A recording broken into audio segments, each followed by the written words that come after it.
Факультет востоковедения является крупнейшим центром Казахстана по подготовке многопрофильных специалистов со знанием языка, культуры, политики стран Востока. Изучение восточных языков в стенах факультета берет начало с 70-х годов 20 века. Сегодняшний факультет востоковедения – это признанный центр казахстанской ориенталистики, где работают высококвалифицированные педагогические кадры, осуществляется современный и творческий учебно-воспитательный процесс, проводятся научные исследования. На факультете преподаются 8 восточных языков – арабский, персидский, китайский, корейский, турецкий, японский, хинди и урду, а также 2 западных языка – английский и французский. Профессорско-преподавательский состав факультета составляет около 100 человек, в их числе 8 докторов и профессоров, 38 кандидатов наук, доцентов, 8 PhD-докторов. Выпускники факультета являются ведущими дипломатическими служащими Казахстана в странах Востока,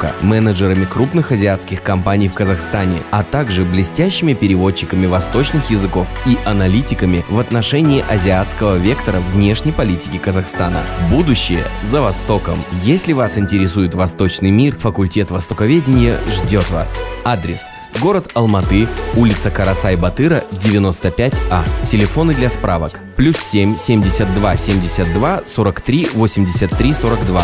WhatsApp 8 701 439 63 28. www.orient.kaznu.kz.